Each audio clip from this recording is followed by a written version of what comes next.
దేవుని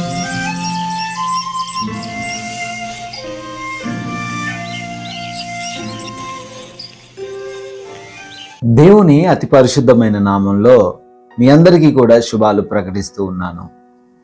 దేవాతి దేవుని యొక్క కృపను బట్టి మనము ఈ రోజును చూడగలుగుతున్నాం. దాంట్లో ఎటువంటి సందేహం లేదు. అత్యున్నతుడైన దేవుడు, సింహాసనము పైన ఆసీనుడై ఉన్న దేవుడు మనల్ని ప్రేమించి ఏం చేశాడు? మన కోసం దిగి వచ్చాడు కదండి. ఆ దేవుడు ఈరోజు నీతో మాట్లాడుతూ ఉన్నాడు. జాగ్రత్తగా దేవుని మాటలు విను. దేవుడు ఎన్నో ప్రాముఖ్యమైన విషయాలు మాట్లాడటానికి సిద్ధంగా ఉన్నారు. మనమందరం కూడా బైబిల్ గ్రంథాలను తెరుద్దాం. ఫిలిప్పీలకు రాసిన పత్రిక 2వ అధ్యాయము 8వ వచనము. Philippians chapter 2 verse 8. ఆయన ఆకారమందు మనుష్యునిగా కనబడి మరణము పొందునంతగా, అనగా సిలువ మరణము పొందునంతగా విధేయత చూపిన వాడై తనను తాను ఏం చేశాడట? తగ్గించుకొనెను. And being found in human form he humbled himself by becoming obedient to the point of death, even death on a cross. ప్రియమైన వారలారా, ఈరోజు గుడ్ ఫ్రైడే అనగా శుభ శుక్రవారం.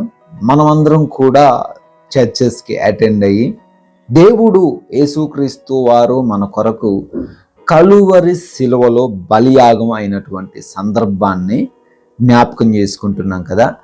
అయితే ఇక్కడ కొన్ని విషయాలు మనం ఈ సమయంలో జ్ఞాపకం చేసుకోవాల్సింది. యేసుక్రీస్తు వారు he is not a human. First thing ఏంటంటే ఆయన మనిషి కాదు. అయినప్పటికీ ఎలా కనపడ్డాడట మనకి? మనిషి రూపంగా ఈ భూమిపైకి, ఈ పాపముతో నిండుకున్నటువంటి లోకములోనికి వచ్చాడు. ఆయన ఏదో ఆర్డినరీ పర్సన్ కాదు. మన వలె ఆయనకు కూడా జీవ మరణములు లేవు. ఈ లోకంలో పుట్టిన ప్రతి ఒక్కరు కూడా ఏమవ్వాలండి? ఏదో ఒక రోజు మరణించాలి కదా. ఏదో ఒక రోజు తమ కాలాన్ని ముగించుకొని లేదా తమ ప్రయాణమును ముగించుకొని మరలా వెళ్ళిపోవాలి. అయితే యేసుక్రీస్తు వారు దానికి మినహాయింపు. కానీ ఇక్కడ ఆయన వచ్చిందే మరణించడానికి. Hallelujah, that is a good news. శుభ శుక్రవారం లేదా గుడ్ ఫ్రైడే అంటున్నాం. ఎవరైనా చచ్చిపోతే మంచి రోజు అంటామండి మనం. మన రిలేటివ్స్లోనో మన స్నేహితుల్లోనో ఎవరైనా చనిపోయారనుకోండి, మంచి రోజురా అంటామా? అంటే ఒక్కటి పీగుతారు. కానీ when Jesus was killed, ఆయన ఎప్పుడైతే చంపబడ్డాడో లేదా సిలువ మీద ఎప్పుడైతే ఆయన అన్ని సిలువ వేశారో అప్పుడు that is a good day. ఎందుకండి గుడ్ డే? ఎవరికండి గుడ్ డే?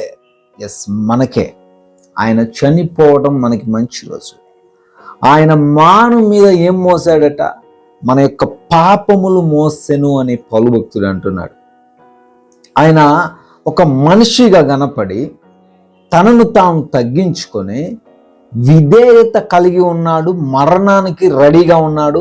ఆ మరణము నార్మల్ది కూడా కాదట, సిలువ మరణం. ఈ సిలువ మరణం అనే టాపిక్ గురించి మనం ఆలోచన చేయగలిగితే ఇది అందరికీ రండి. ఇది ఎవరికి పడితే వాళ్ళకి సిలువ మరణం ఇవ్వరు.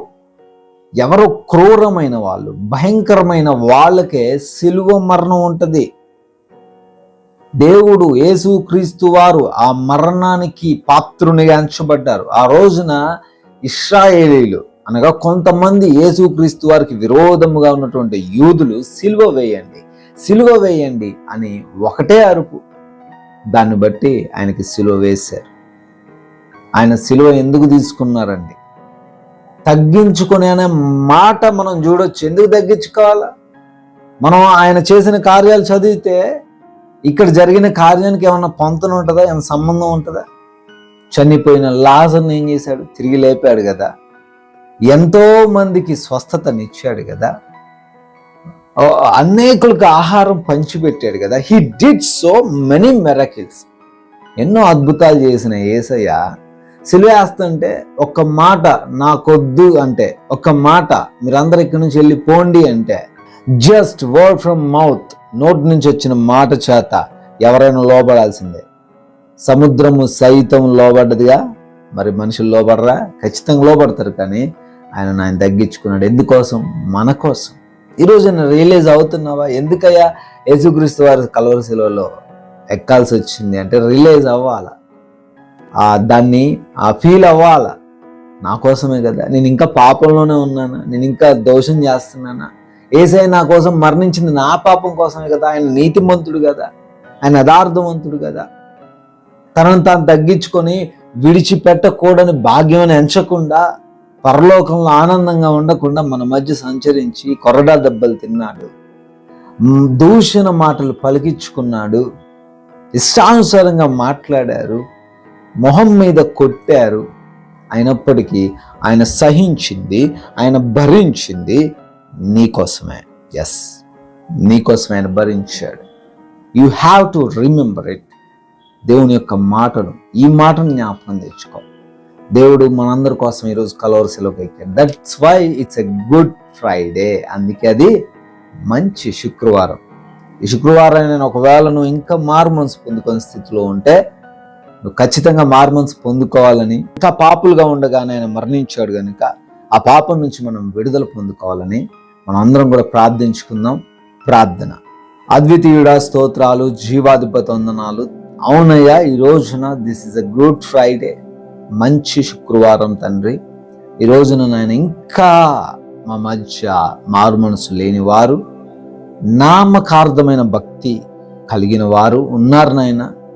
వారి కోసమే మీరు సిలువనెక్కారనే విషయాన్ని వారు గుర్తించి పశ్చాత్తాపడి, ఈ రోజు వరకు వారు చేసిన పాపము నుంచి, ఈ రోజు వరకు వారు చేసిన దోష కార్యముల నుంచి బిడ్డలకు విడుదల దయచేయమని, ఎవరైతే అనారోగ్యంతో ఉన్నారో వారిని జ్ఞాపకం తెచ్చుకుంటున్నాం తండ్రి. మంచి ఆరోగ్యం దయచేయండి, వ్యాధి బాధలన్నిటి నుంచి విడుదల దయచేయండి, శారీరక పరమైన రుగ్మతల నుంచి విడుదల దయచేయండి, కుటుంబపరమైన ఇబ్బందుల నుంచి విడుదల అనుగ్రహించండి తండ్రి.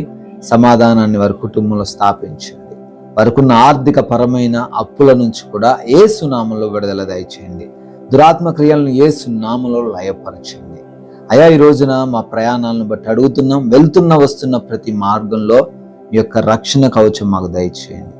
ఎస్ లార్డ్, అదే విధంగా ఈ రోజున చేస్తున్న ప్రయత్నాలను కూడా సఫలపరచమని అడుగుతున్నాము. ఉద్యోగ వ్యాపార పరిచర్యలను దీవించమని అడుగుతున్నాం ప్రభువా. అయా, ఈ రోజున మేము మా ప్రవర్తన, మా మాటలన్నీ కూడా మీ నామానికి మహిమ తెచ్చేవిగా ఉండుటకు కృపా సహాయం అనుగ్రహించమని జీవం కలిగిన యేసుక్రీస్తు వారి ఉన్నతమైన నామంలో ఈ ప్రార్థన అడిగి వేడుకుంటున్నాం తండ్రి. ఆమేన్. మీ యొక్క ప్రార్థన అవసరతలు మాకు తెలియచేయండి. మీకోసం తప్పక ప్రార్థిస్తాం. May God bless you all.